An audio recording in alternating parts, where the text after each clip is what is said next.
Perkenalkan, saya Amelia Salsabila Indah Safitri, berperan sebagai Anya. Saya Wici Asutip, berperan sebagai Cici. Dan saya Trimulyani, berperan sebagai Bella.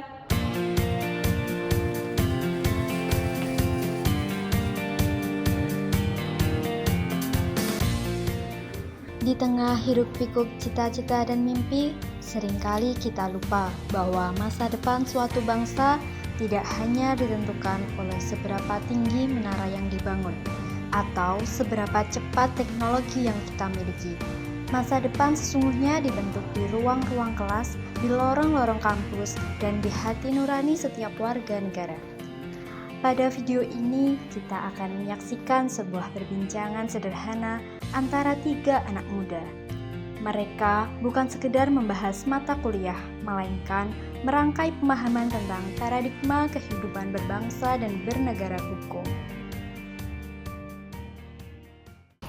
Lihat Bella, Cici, data ini menunjukkan kalau pendidikan yang baik itu kunci utama pertumbuhan ekonomi suatu negara.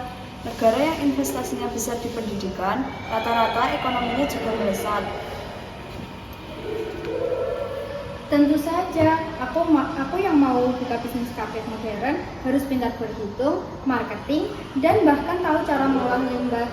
Itu semua kan dari pelajaran di sekolah. Ekonomi itu dimulai dari ilmu di kelas.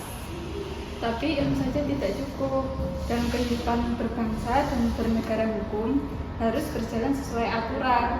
Perkembangan ekonomi yang pesat tanpa dasar hukum yang kuat bisa jadi kacau.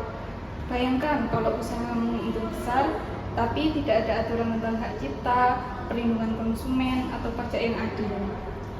Nah, itu poinnya Bella. Paradigma kehidupan berbangsa kita harus seimbang. Ekonomi emang tujuannya, tapi hukum adalah jalannya. Misalnya, pemerintah harus memastikan setiap anak, kaya atau miskin, punya akses pendidikan yang sama dan bermutu. Itu kan amanat dari Undang-Undang Dasar 1945. Betul, kalau hanya anak dari keluarga kaya yang mendapatkan pendidikan bagus, bagaimana semua orang dapat menjadi data scientist atau menjadi pengusaha sukses? Ekonomi kita nanti berjalan di tempat.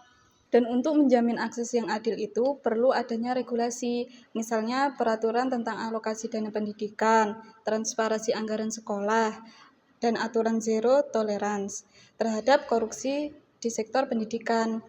Aku sebagai calon hakim akan pastikan aturan itu ditegakkan. Jadi, peran kita sebagai generasi muda dalam paradigma ini adalah Belajar sungguh-sungguh menemukan ide-ide ekonomi yang inovatif. Sambil selalu memegang teguh nilai-nilai kejujuran dan kepatuhan hukum sejak dini, seperti tidak curang saat ujian, tidak mencontek, itu adalah latihan awal untuk tidak korupsi, atau melanggar aturan saat kita dewasa nanti.